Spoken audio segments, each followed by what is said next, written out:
Assalamualaikum warahmatullahi wabarakatuh. Telah lama kita tidak berjumpa dikarenakan kalian masih mempelajari tentang fisika tanah dengan permasalahannya yang ada saat ini. Mari kita kembali lagi ke bahasan tentang biologi tanah.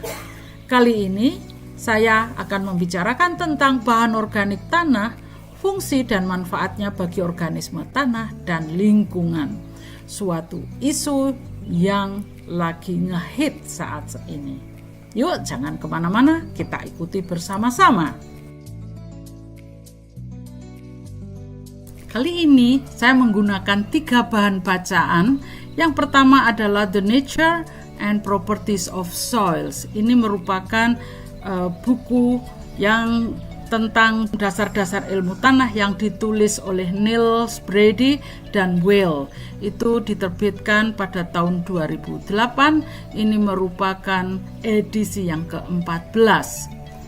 Buku yang kedua yang saya gunakan adalah buku yang ditulis oleh Pedro Sanchez tentang Properties and Management of Soil in the Tropics, the second edition, yang terbit pada tahun 2019.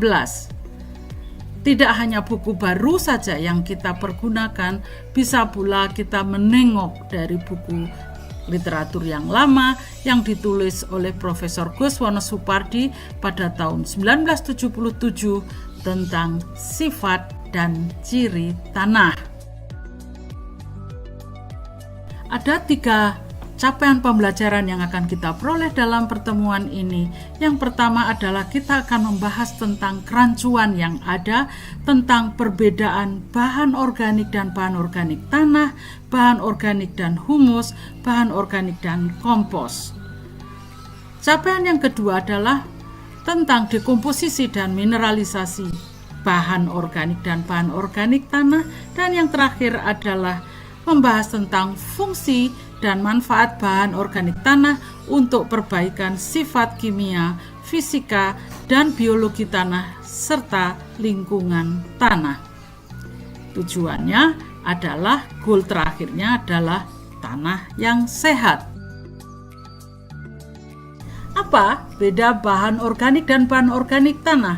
Coba perhatikan di gambar ini. Sangat menarik tentunya, mulai dari yang kiri, foto sebelah kiri, kanan, dan di bagian tengah. Mana yang masih disebut dengan bahan organik dan mana yang sudah disebut dengan bahan organik tanah? Bahan organik tanah ini terbentuk dari bahan-bahan organik sisa-sisa tumbuhan, hewan, dan manusia bahkan yang telah mati menjadi bagian dan terdekomposisi menjadi bagian dari tanah. Berdasarkan definisi tersebut, kita perhatikan daun yang hijau di sebelah kanan ini yang masih utuh ini disebut dengan bahan organik atau bahan organik tanah. Yang di atasnya ini ada daun yang setengah lapuk, ada juga yang masih nampak di sini jaringannya ini sudah disebut bahan organik tanah atau bahan organik. Yang di sebelah kiri ini disebut bahan organik atau bahan organik tanah.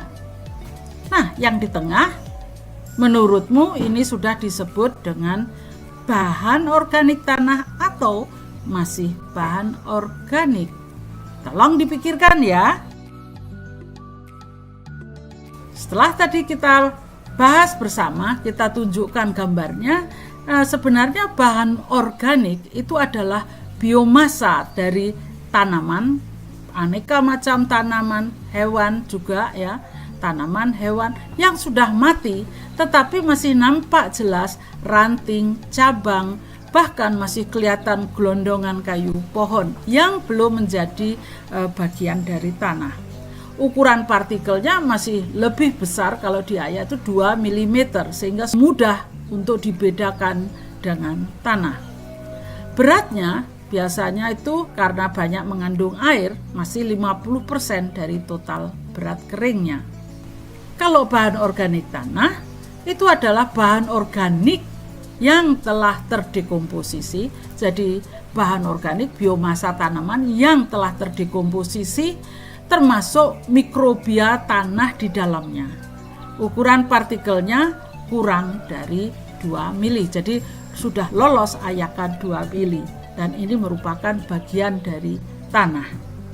Pada umumnya bahan organik tanah ini berada di horizon A karena berasal dari daun-daun gugur ataupun seresah lainnya, tidak hanya daun gugur saja, tapi cabang, ranting, dan batang yang gugur ada di atasnya dan sudah terlapuk menjadi bagian dari tanah.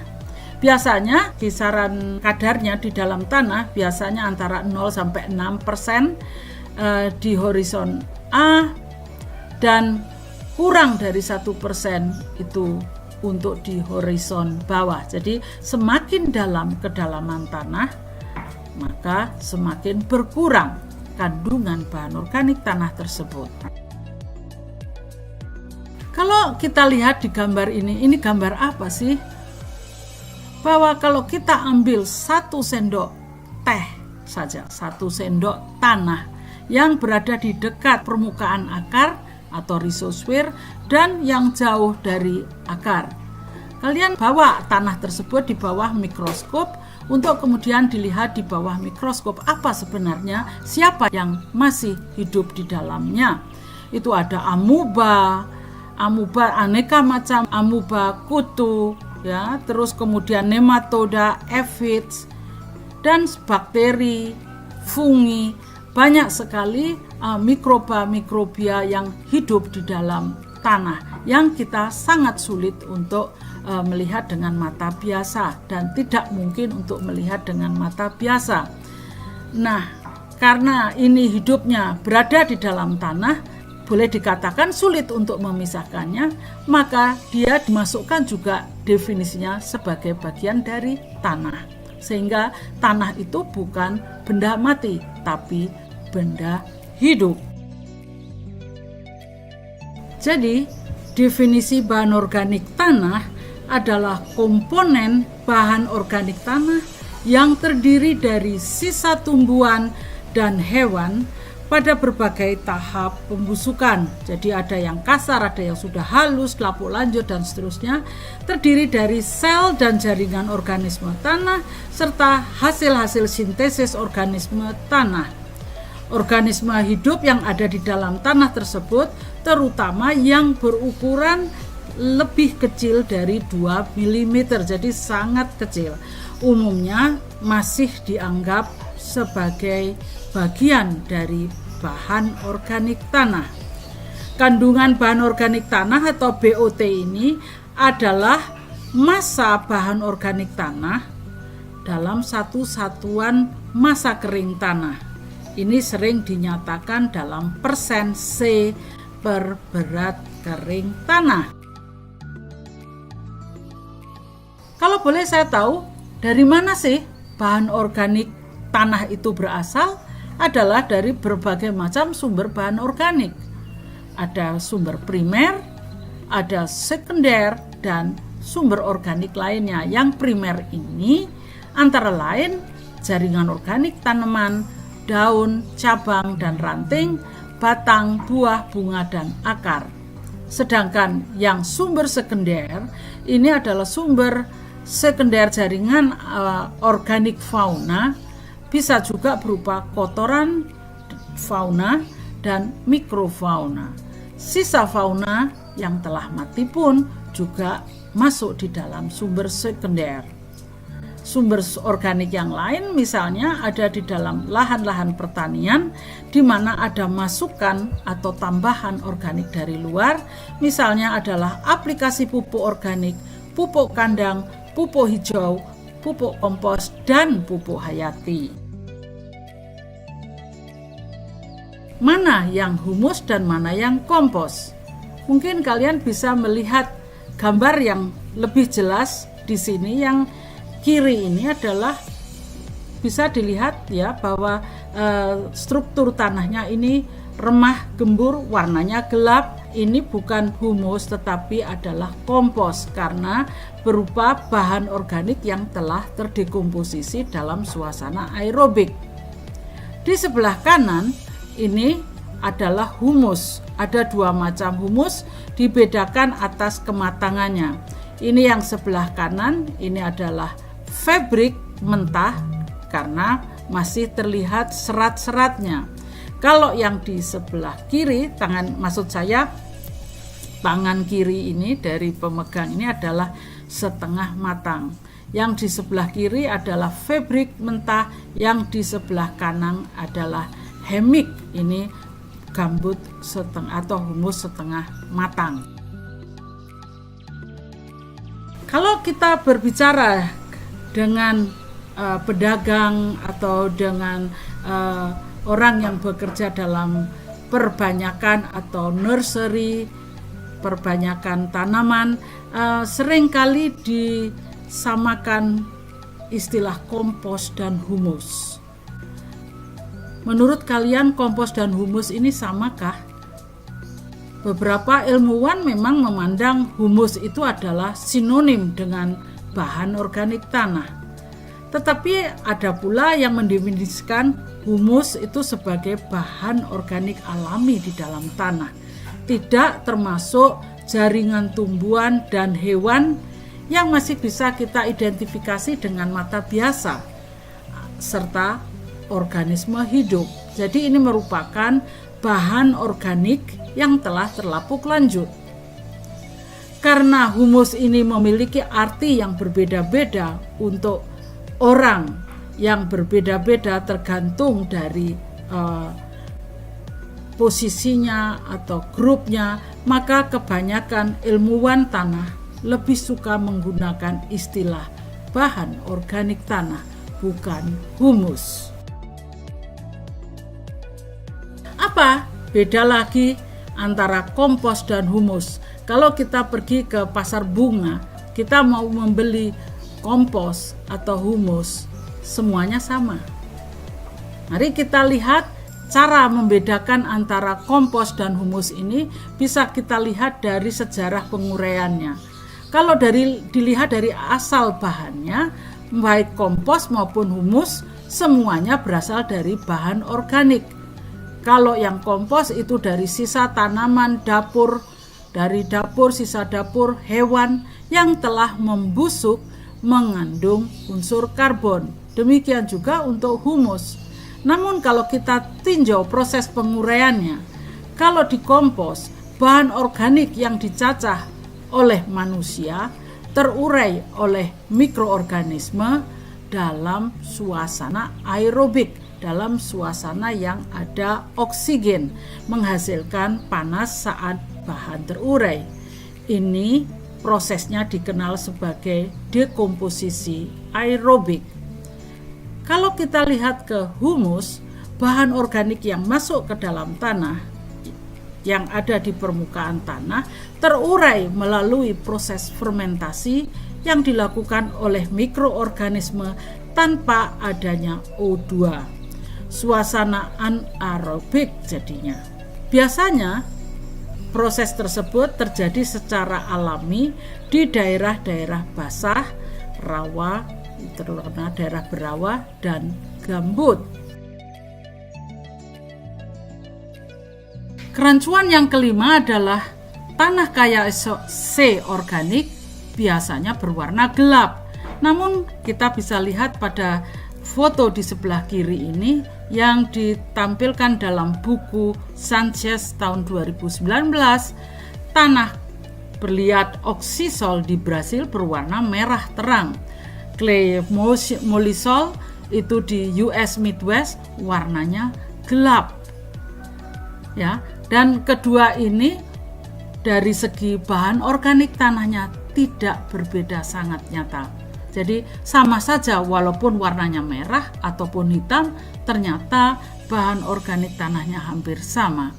Jadi properti tanah itu sebenarnya dipengaruhi tidak hanya oleh bahan organik tanah saja. Sebenarnya ada 3 komponen yang mempengaruhi, adalah kuncinya C organik tanah, yang kedua mempengaruhi adalah tekstur tanah, dan yang terakhir adalah mineralogi tanahnya.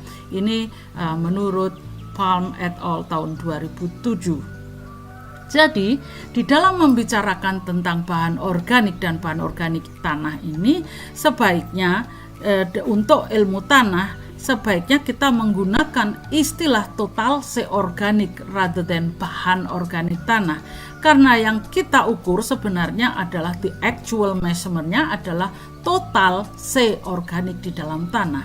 Selanjutnya, untuk bahan organik tanah, maka data total C organik tadi dikonversi lagi dengan jalan mengalikannya dengan faktor 1,72. Jadi, kalau dalam bahasa Inggris organic materials itu adalah bahan organik, terus kemudian bahan organik tanah yang tadinya soil organic matter itu disarankan oleh strongly suggested oleh Pedro Sanchez menggunakan SOC, soil organic carbon. Ya, jadi bahan organik itu kita bisa menggunakan total karbon tanah. Itu mungkin lebih tegas lagi. Total karbon tanah, TKT, total karbon tanah. Memahami tanah subur ini sangat beragam.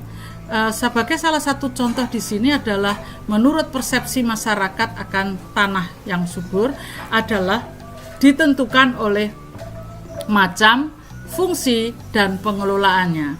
Tanah ini menurut petani ada yang mengatakan tanah pletes, tanah gembrong, tanah gerasa ini yang berbatu di tengah ini, tanah ireng itu warnanya hitam dengan banyak bahan organik, tanah pasir warnanya abu-abu dan banyak pasirnya, serta tanah lempung.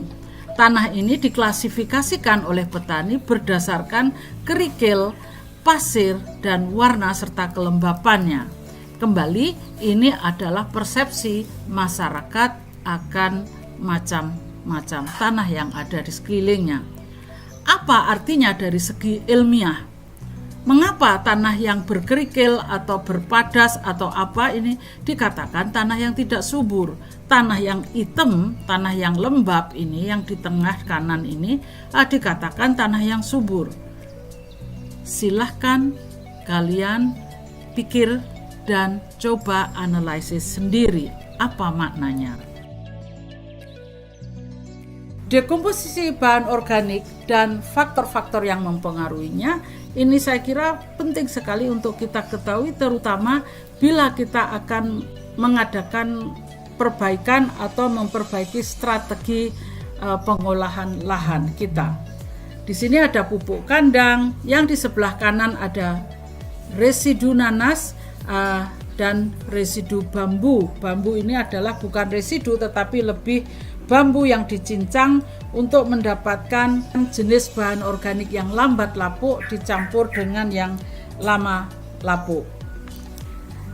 Faktor-faktor yang mempengaruhi dekomposisi adalah topografi, itu adalah faktor eksternal dan faktor internal. Faktor eksternal, topografi, iklim mikro, dan jenis tanahnya. Ini termasuk lingkungan tanah, yaitu berhubungan dengan suhu dan kelembapan tanah, organisme tanah, dan adanya manajemen lahan yang dilakukan oleh petani, pemilik lahan. Sedangkan faktor internal ini adalah menyangkut kualitas seresah, berhubungan dengan CN rasio atau kandungan C dan N, lignin, polifenol, kemudian asam-asam organik, terutama berhubungan dengan asam sulfat dan humat.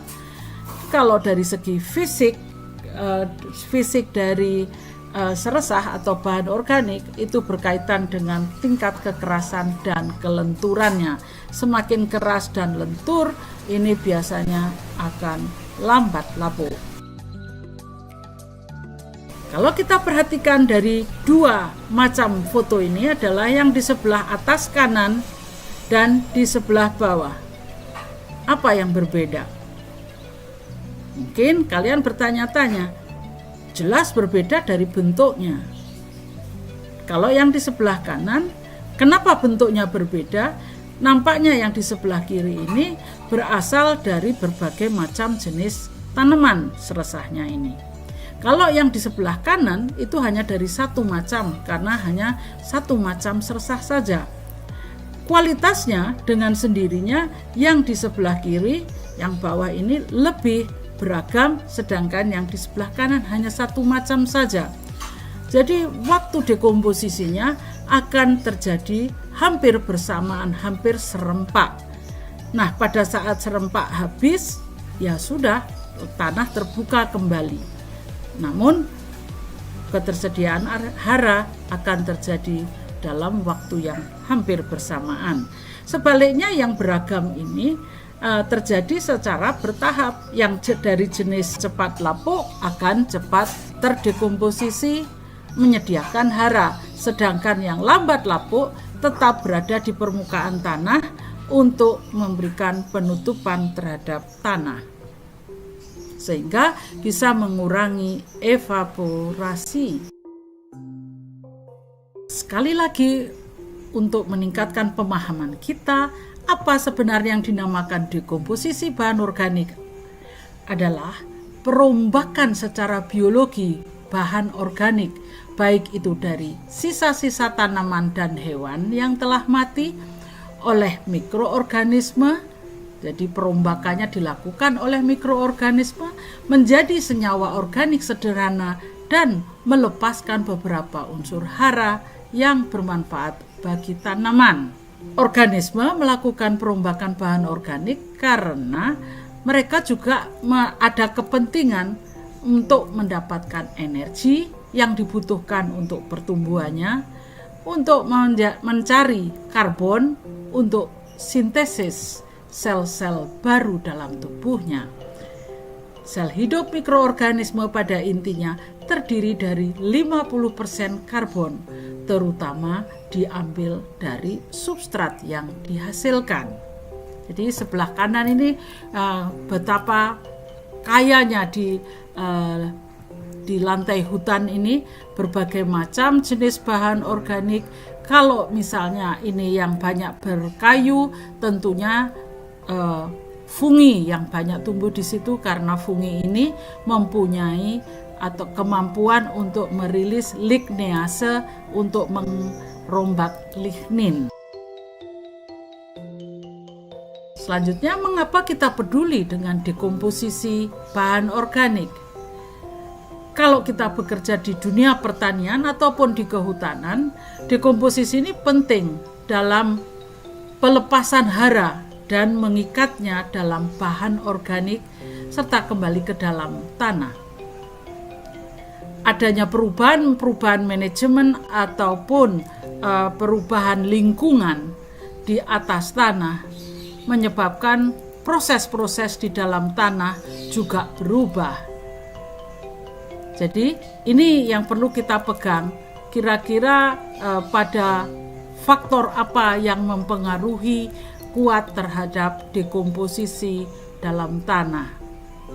Dan juga kita perlu tahu siapa saja dekomposer bahan organik ini.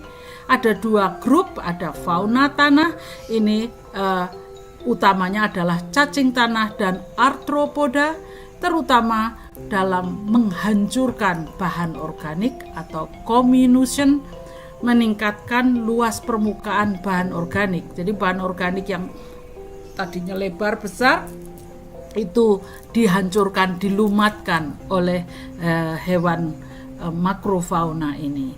Kemudian mereka mendistribusikan bahan organik ke dalam profil tanah. Sedangkan grup yang kedua adalah grup dari mikroorganisme tanah. Ini adalah antara lain heterotrofik, bakteria dan fungi. Mereka mendapatkan energinya dan karbon serta hara dari proses perombakan dan kembali melepaskan CO2 melalui proses respirasi. Memasuki siklus proses dekomposisi ini, kita bisa ikuti diagram yang ada ini, di mana pohon-pohon menggugurkan daunnya dan cabang serta rantingnya jatuh di permukaan tanah. Sebagian dari bahan organik ini tadi akan dipergunakan, akan diasimilasi oleh insekta atau organisme atau hewan lainnya.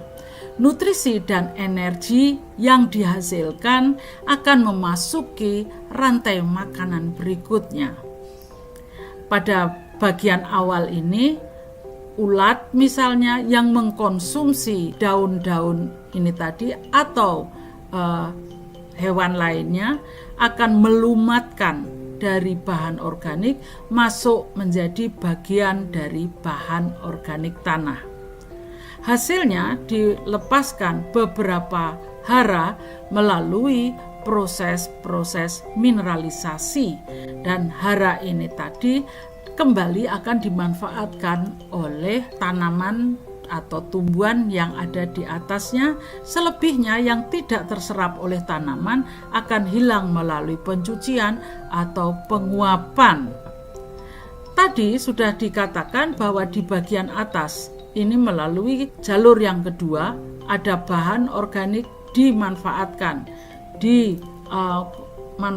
oleh dekomposer seperti fungi dan bakteria, dan mereka merupakan organisme yang hidup di tempatnya, kemudian mati dan masuk kembali ke dalam tanah, menambah biomasa karbon di dalam tanah. Yang selanjutnya organisme ini tadi, bahan organik ini tadi akan didekomposisi lebih lanjut oleh bakteria, oleh fungi, oleh mites itu kutu, dan tentu saja cacing tanah. Dan hasil dari perombakan yang kedua ini akan kembali masuk ke dalam jalur yang sama, ke dalam bahan organik tanah. Bahan organik tanah ini akan dirombak kembali oleh organisme berikutnya dan melepaskan asam-asam organik beserta hara, dan hara ini tadi dimanfaatkan oleh pohon dan tanaman-tanaman yang tumbuh di sekitarnya. Demikian terus berputar selama tidak ada gangguan dari luar, maka proses ini tadi, siklus ini tadi akan berjalan dengan baik dan tidak mengganggu kestabilan dari ekosistem yang ada di atasnya. Berbicara tentang siklus karbon di dalam suatu lahan, di mana saya perhatikan di sini warna putih, ya, box berwarna putih itu merupakan masukan karbon, yang berwarna kuning merupakan keluaran, hilangnya karbon. Bahan organik ini berasal dari tanaman dan fauna atau hewan tanah yang ada di tengahnya. Hewan meninggalkan residu, demikian juga untuk tanaman. Selama hidupnya melakukan proses fotosintesis menyerap CO2 dari udara, sehingga CO2 yang berada di atmosfer mulai berkurang, sehingga dapat dilakukan proses fotosintesis, air dan hara diserap oleh akar dari dalam tanah, terjadilah pertumbuhan dan pembentukan biomasa. Biomasa ini tadi akan mati, masuk ke dalam tanah. Masuk ke dalam tanah, dirombak oleh mikro dan makroorganisme tanah, masuk menjadi bagian dari bahan organik tanah atau BOT. Hara yang merupakan produk sampingan dan mineralisasi dimanfaatkan oleh tanaman yang tumbuh di atasnya. Tanaman yang tumbuh dengan baik ini tadi akan dipanen, dan panenannya produknya diangkut keluar plot, sehingga warna kuning ini adalah merupakan kehilangan karbon dari lahan yang pertama melalui pengangkutan panen. Kehilangan kedua adalah melalui erosi di saat musim penghujan. Demikian juga apabila ada longsor, terutama di daerah-daerah yang berlereng. Kehilangan yang ketiga dan keempat adalah melalui proses respirasi, di mana pada saat pengambilan CO2, penyerapan CO2 akan dilepaskan O2 pada malam hari, tanaman menyerap O2 dan melepaskan CO2. Ini yang dinamakan respirasi. Demikian juga dengan akar. Akar juga melakukan respirasi, melepaskan CO2 ke udara, dan tanah melepaskan CO2 karena adanya proses dekomposisi bahan organik tanah.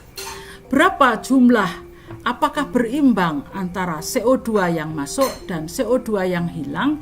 Ini saya kira penting sekali untuk dipelajari, dan kita harus tetap berusaha masukan dan luaran ini harus tetap seimbang. Jangan sampai yang CO2 hilang ke udara ini lebih besar dari masukannya, yang berarti lahan pertanian yang demikian masih kurang ramah lingkungan dengan emisi CO2 yang besar walaupun produknya tinggi. Kita semua hidup dalam era perubahan iklim. Apakah tanah ini bisa berperan terhadap pengereman emisi gas rumah kaca ke atmosfer?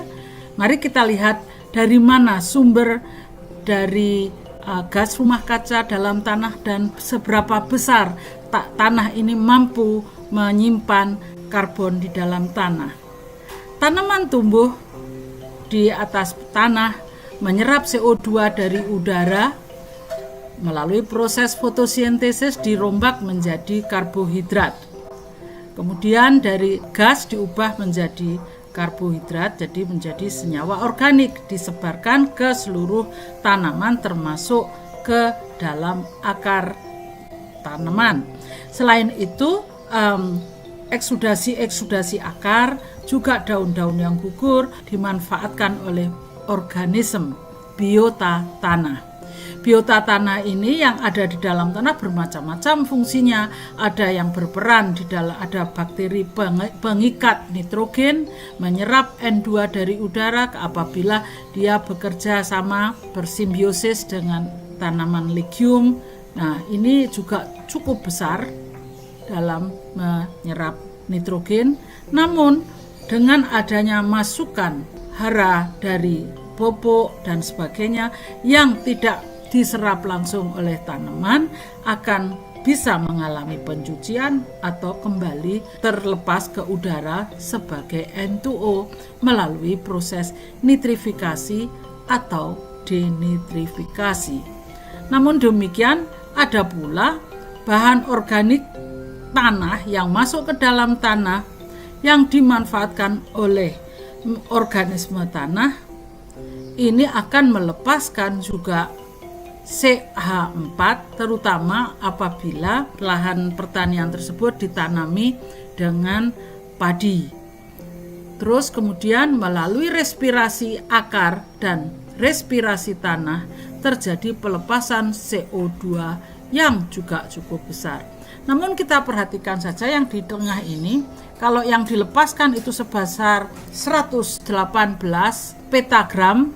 Nah, yang di tengah bahan organik tanah itu berada di dalam tanah selama tidak ada gangguan-gangguan mekanik yang lain, sebanyak 1.500 sampai 2.400 petagram. 1 petagram itu adalah 10⁹ ton. Jadi di sini tanah ini merupakan sentral atau kunci penting untuk pengaturan emisi gas rumah kaca, karena tanah ini selain dia sebagai sumber tapi juga sebagai penyerap gas CO2 dalam jumlah yang sangat besar. Jadi strategi penyerapan karbon tanah ini harus dipertimbangkan, harus mendapat perhatian, sama atau setara dengan strategi pengurangan emisi gas rumah kaca dari lainnya, misalnya dengan peningkatan biomasa tanaman. Selama ini yang diperhatikan hanya biomasa tanaman di hutan, tapi sama sekali tidak ada perhatian ke tanahnya. Sementara tanah berperan atau menyimpan karbon dalam jumlah yang sangat besar dan dalam waktu yang sangat lama. Bagaimana mengukur bahan organik tanah? Dapat dilakukan tentunya di laboratorium. Kita perhatikan gambar yang sebelah kiri, warna tua hitam ini mengandung 5% organic matter, 1% yang sebelah kanan. Nah, total C-organik ini umumnya ditentukan menggunakan metode oksidasi basah, acid potassium dichromadigestion. Ini merupakan metode Walkley and Black tahun 1924. Jumlah C-organik yang dapat terukur dengan metode ini rata-rata 74% dari C-organik yang ada dalam tanaman tersebut. Total C-organik dinyatakan dalam persen, berarti C-organik dalam gram per 100 gram tanah.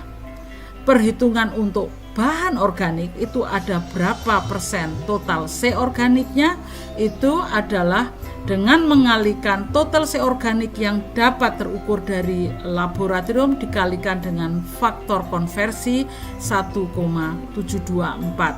1,724 itu adalah correction factor dari Van Bemmelen, seorang ahli kimia tanah.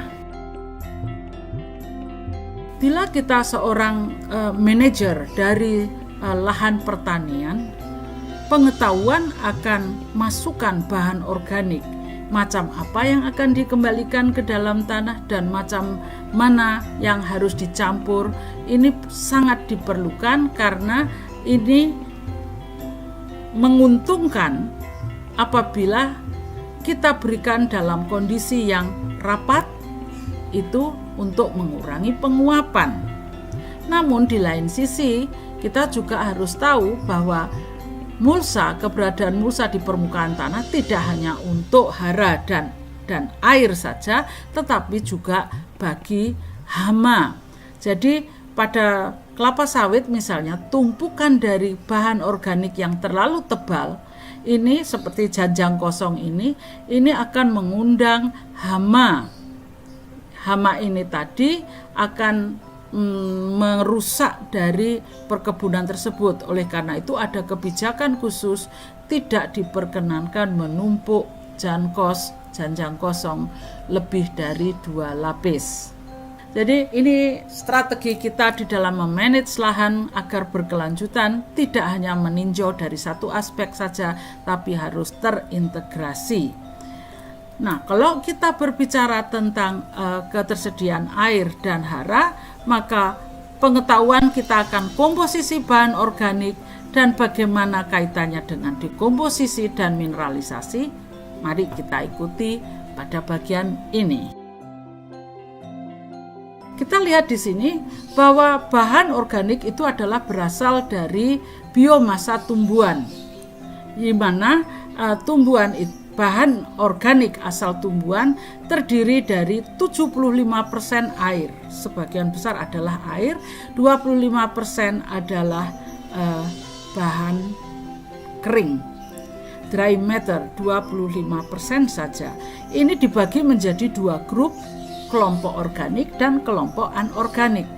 Kelompok anorganik ini terdiri dari sebagian besar 44%, kalau saya biasanya mengatakan 50% gampangnya adalah karbon, 40% O2 dan H atau hidrogen hanya 8% dan berada di dalam bentuk abu atau es. Ini ada 8%, ini terdiri dari unsur-unsur hara.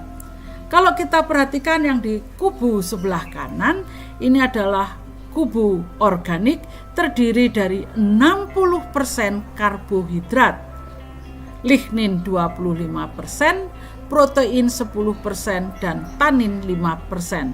Apabila bahan organik tadi banyak sekali mengandung lignin sampai 25%, biasanya bahan organik tersebut akan lambat lapuk. Nah, kalau yang di atas sini, yang karbohidrat ini terdiri dari gula, padi, hemiselulose, dan selulose. Komposisinya beragam antar jenis bahan organik.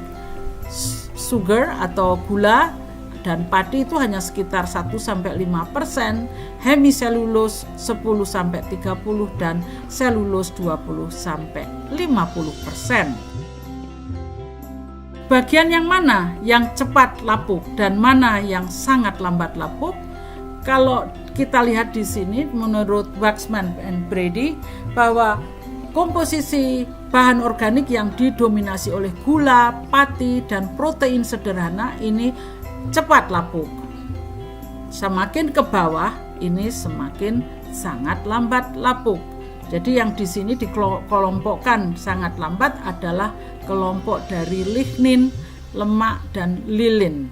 Hemiselulose, selulose, crude protein, gula itu relatif lebih cepat daripada kelompok yang lilin, lemak, dan lignin. Mungkin kalian bertanya-tanya bagaimana proses dekomposisi dalam tanah dan bagaimana respirasi itu terjadi. Jadi kalau kita perhatikan di sebelah kanan, ini ada organic matter sebagai ingredientsnya adalah organic matter, dan karena adanya oksigen tersedia yang cukup, ini dimanfaatkan oleh mikroorganisme untuk melakukan oksidasi enzimatik, kemudian dilepaskanlah chemical energy. Ya, chemical energy ini energi kimia ditambah dengan H2O, air, karbon dioksida, dan hara. Hara inilah yang dibutuhkan oleh tanaman dan makhluk lainnya. Sedangkan CO2 ini dilepaskan, jadi setiap proses dekomposisi dilepaskan pula CO2. Ini yang dinamakan prosesnya adalah respirasi tanah. Setiap bahan organik yang masuk 100 gram, berapa sebenarnya yang masuk sebagai komponen biomas dan masuk non-humik dan kompleks humik. Komposisinya di sini dilaporkan ada 60-80% pada umumnya lepas sebagai CO2. Jadi terjadi emisi pula dengan adanya dekomposisi, itu dilepaskan CO2 ke udara. Sebanyak 3-8% itu akan masuk ke dalam pool biomasa mikrobia, dan yang selanjutnya 3-8% pula menjadi non-humic components, itu ada polisakarida, polyurinoids, dan sebagai asam-asam organik. Dan 10-30% ini yang telah mengalami perubahan lebih lanjut masuk menjadi kompleks humik sekitar tadi saya katakan 10-30%, dan kedua yang non-humik, kedua komponen ini tadi non-humik dan kompleks humik ini yang biasa di dalam tanah dinamakan sebagai humus. Jadi humus yang dimaksud di sini adalah bukan humus seperti yang ada kalau kita pergi ke pasar bunga, itu humus adalah kompos. Jadi kalau menurut ilmu tanah, humus itu bukan kompos. Bagaimana transformasi bahan organik yang ada di dalam tanah? Diawali dengan yang sebelah kiri ini terdiri dari berbagai macam masukan kalau di dalam dunia pertanian. Ini ada daun-daun gugur, kering, kemudian ada sisa-sisa penyiangan, gulma, kemudian ada tambahan dari kotoran hewan atau dari sapi atau dari kambing yang ada di sekelilingnya. Kemudian bagian ini tadi, bagian yang masih bahan organik tadi di dekomposisi, sebagian ini adalah telah mengalami comminution atau pencacahan oleh organisme tanah, dan selanjutnya ini menjadi bahan organik sederhana dan menjadi bagian dari bahan organik tanah. Selanjutnya bahan organik tanah ini tadi didekomposisi lebih lanjut menjadi bagian yang disebut dengan humus.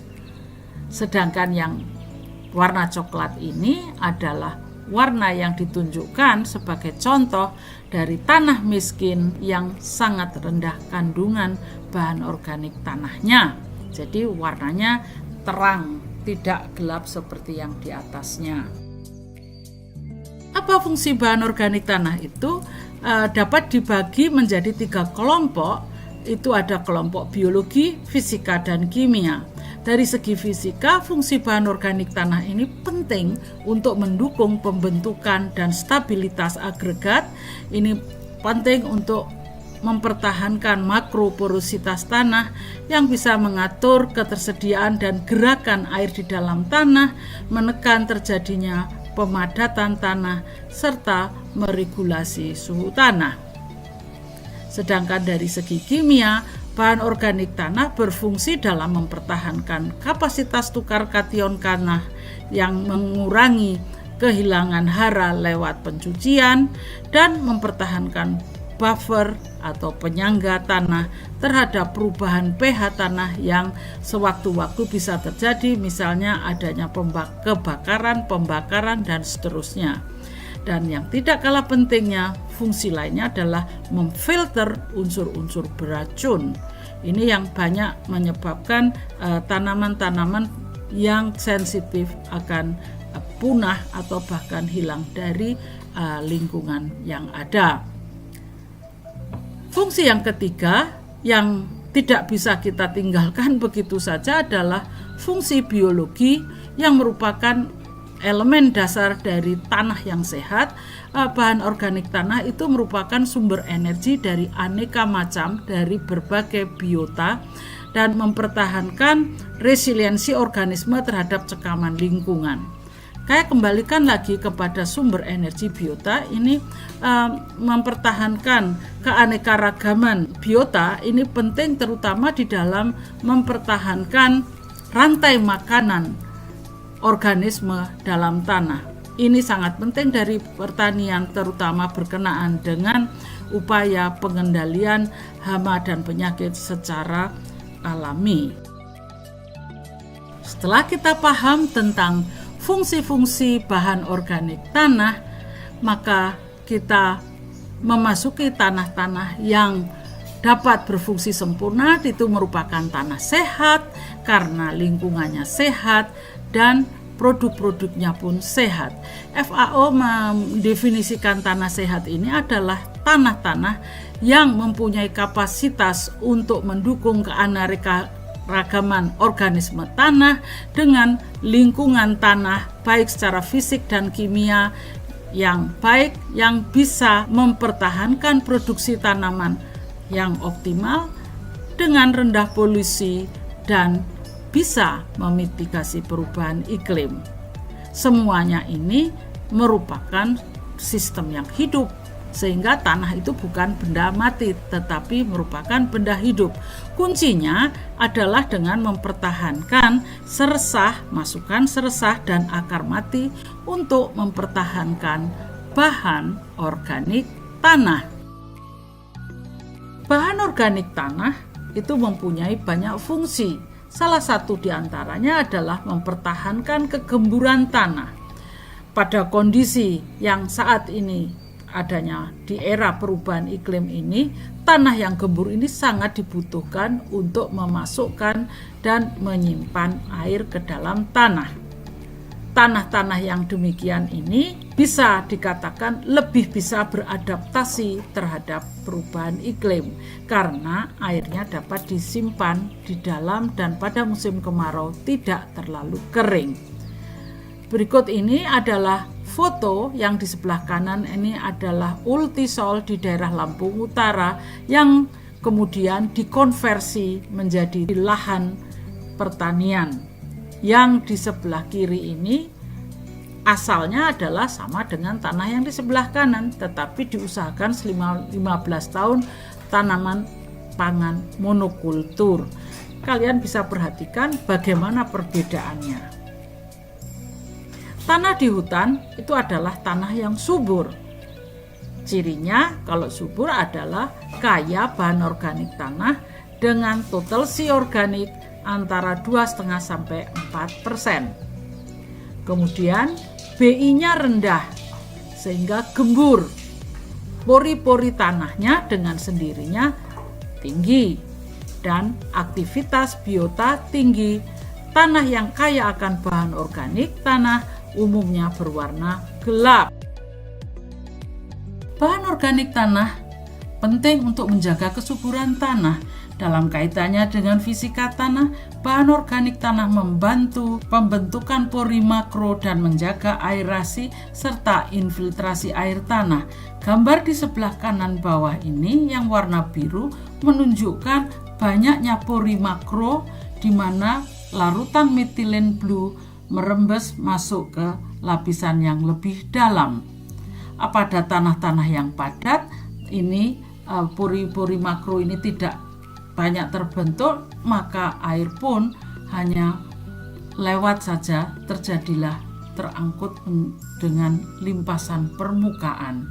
Kemudian, bahan organik tanah berperan penting dalam hara tersedia, penyediaan hara tersedia setelah melalui proses mineralisasi.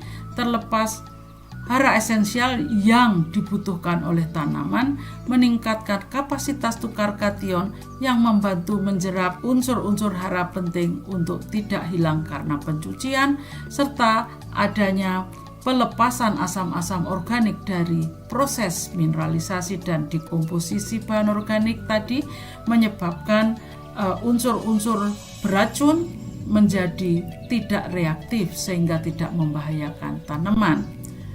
Pada fungsi yang ketiga terkait dengan biologi tanah, di mana keberadaan bahan organik tanah ini mempertahankan rantai makanan yang penting untuk mempertahankan biodiversitas organisme tanah. Dalam kaitannya dengan produktivitas tanah pertanian ini sangat dibutuhkan terutama untuk pengendalian hama dan penyakit. Sebagai contoh dari kasus kesuburan tanah ini berdasarkan pengetahuan ekologi lokal di daerah Ngantang, di mana di sini kita perhatikan ada contoh tanah yang warna gelap di sebelah atas. Ini dikarenakan adanya masukan abu dari Gunung Kelut, sedangkan di bawahnya ini tidak mendapatkan abu Gunung Kelut. Pak Tani, pemilik lahan tersebut, mengatakan bahwa kotoran kambing dari kandang yang ada di dalam kebunnya ini penting untuk memupuk sawah. Kalau ada sisa, baru saya berikan untuk tanaman kopi saya. Sawah tanpa pupuk ya nggak panen. Pak Tani ini telah mengusahakan lahan sawah pada waktu dia masih muda. Setelah beliau sudah memasuki masa pensiun, sudah tua, maka sebagian dari sawahnya dikonversi menjadi agroforestry berbasis kopi. Beliau mengatakan bahwa tanah subur ini ciri-cirinya adalah gembur, warnanya hitam, banyak sampahnya, maksudnya itu banyak seresahnya, lembab, banyak akar halus, dan banyak cacing, rayap, dan semut. Apa indikatornya tanah itu subur? Petani mempunyai indikator sendiri-sendiri. Sebagai contoh, hasil survei di Ngantang dan Wlingi yang dilaporkan oleh Ibnu Athaillah tahun 2017 bahwa di daerah Grisik, Tulungrejo, dan Sumber Agung, petani mempunyai kepercayaan, mempunyai indikator-indikator tentang kesuburan tanah ternyata berbeda-beda. Untuk yang pertama berkaitan dengan populasi cacing tanah, yang kedua yang disebut oleh petani, indikator yang kedua adalah crop yield, produksi tanaman, yang ketiga berhubungan dengan banyak tidaknya kerikil, kerakal, dan geragal atau batu. Kemudian yang keempat indikatornya adalah jumlah pupuk yang diberikan. Dari indikator yang pertama yaitu berhubungan dengan cacing tanah, dari ketiga desa ini tadi hampir sepakat bahwa cacing tanah ini adalah indikator tanah yang subur. Tanah ini tadi dikatakan subur bila produksinya tinggi. Itu menurut petani di Tulungrejo dan Sumber Agung. Tapi bagi petani di desa Grisik tidak. Yang ketiga, itu dari petani di Gresik mengatakan bahwa tanah yang subur itu apabila sudah mengatakan dia sekitar 60% bahwa tanah yang subur itu tidak atau sedikit terdapat gravel atau kerikil. Dan sedangkan di Desa Tutrungrejo dan Sumberagung tidak terlalu banyak petani mengenali di desanya berhubungan dengan kerikil, krakal, dan seterusnya. Sedangkan pada indikator terakhir yaitu berhubungan dengan applied fertilizer, jumlah pupuk yang diberikan, ini nampaknya di daerah Tulungrejo dan Gresik lebih kuat di daerah Gresik. Mereka percaya bahwa indikator tanah yang subur itu kalau diberikan pupuk yang berhubungan dengan pemupukan maksudnya. Jadi petani ini kalau kita bisa artikan bahwa tandanya bahwa tanah tersebut subur, kalau dari perspektif petani, tanah yang ditambah hara itu subur. Tetapi kalau kita lihat dari kacamata peneliti, semakin banyak tanah itu ditambah pupuk, artinya tanah tersebut miskin, tidak bisa mendukung kebutuhan tanaman sehingga perlu dibantu hara dari luar. Ya, jadi ini kira-kira gap yang ada yang perlu kita pahami bersama. Tidak selalu sama pemahaman dari ilmiah dengan yang ada di petani. Sebagai kesimpulan bahwa dari petani ini tadi banyak cacing tanah berarti tanah lebih subur karena berpori, lembab, dan dingin. Tanah yang dingin ini bukan berarti dingin seperti di kulkas, bukan, tetapi karena tanahnya itu lembab, karena tertutup seresah dan tanaman-tanaman kanopi tanaman di atasnya menyebabkan suhu di sana menjadi lebih sejuk sehingga memungkinkan bagi cacing tanah untuk berkembang lebih optimal. Fungsi bahan organik tanah yang ketiga adalah mempertahankan rantai makanan dalam tanah.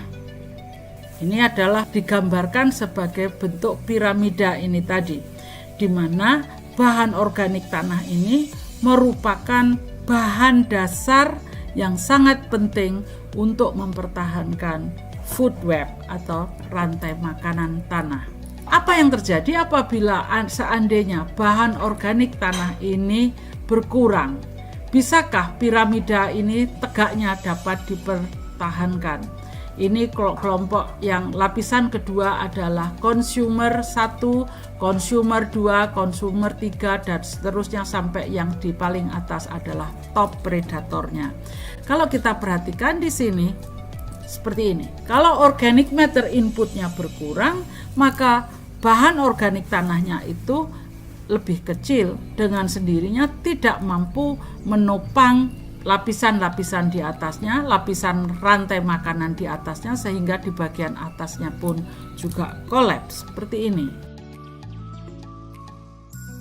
Sebagai contoh adalah kasus studi di Lampung dan Jambi, ya, digambarkan sebagai piramid dari rantai makanan seperti gambar yang di atas. Yang di sini adalah hubungan antara bagian X-nya ini, sumbu X-nya adalah biomas inputnya. Input dari liter, itu ton per hektar per tahunnya, mulai dari 0 sampai dengan 30 ton per hektar per tahunnya. Kemudian digambarkan di sebagai sumbu X-nya adalah adanya biomas top predator. Jadi bagian yang merah ini, bagian yang top biomasnya adalah kilogram per hektar. Di sini nampak bahwa hubungannya semakin meningkat biomasa inputnya, input dari bahan organik tanah, diikuti oleh peningkatan biomasa dari top predatornya. Ini membuktikan bahwa bahan organik tanah merupakan landasan dasar yang dapat mempertahankan stabilitas piramid dari rantai makanan dalam tanah. Tanah yang di sebelah pojok atas ini, mana yang menurutmu kaya dan mana yang miskin? Yang di sebelah kanan ini sangat dramatis sekali. Tanah ini sudah ibaratnya ikan tanpa daging, hanya tinggal tulangnya saja. Tanah menjadi padat kalau sudah tidak ada bahan organiknya. Bobot isinya tentu saja sangat tinggi. Pori tanahnya rendah, maka tingkat limpasan permukaan dan erosinya tinggi seperti yang digambarkan dalam foto di sebelah kanan ini.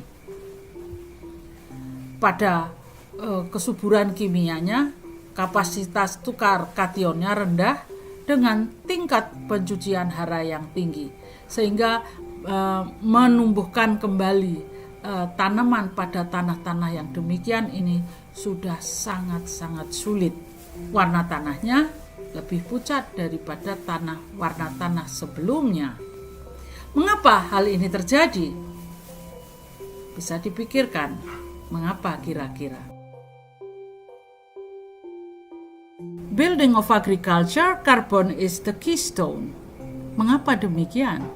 Karena dari bahan organik tanah ini tadi dapat menyediakan unsur-unsur hara esensial yang sangat dibutuhkan bagi tanaman. Dari segi sifat fisik tanah, bahan organik tanah dapat mempertahankan struktur dan tentunya dari pori-pori makronya dapat dipertahankan sehingga infiltrasi dapat masuk dengan baik selama musim penghujan dan tanaman dapat bertahan pada musim kemarau. Demikian pula pada musim penghujan karena banyak air yang masuk sehingga limpasan permukaan dan erosi dapat ditekan.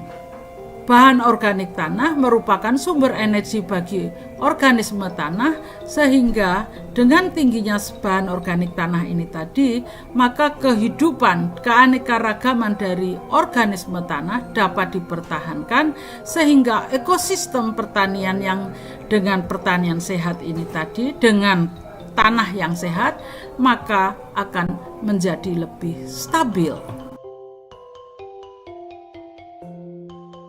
Kalau kita tadi sudah berbicara tentang struktur, kemudian berbicara tentang fungsi dari bahan organik tanah, apa manfaatnya dari dunia pertanian?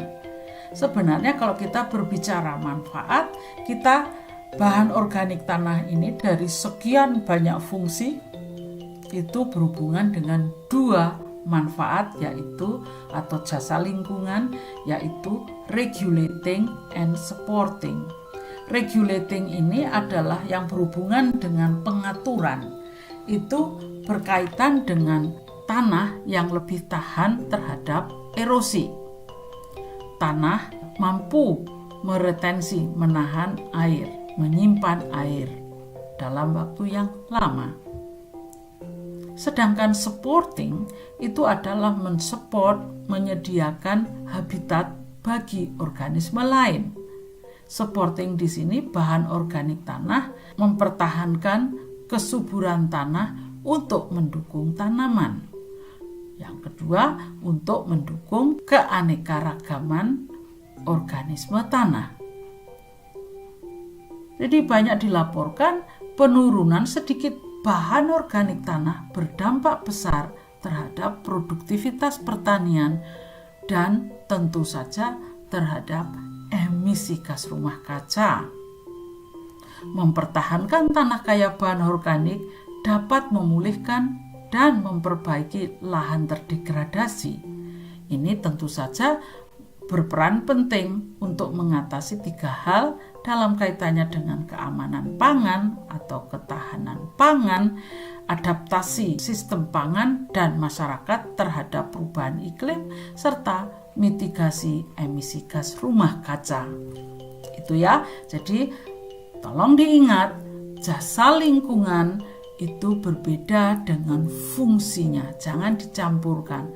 Jasa lingkungan itu berkaitan dengan manfaatnya.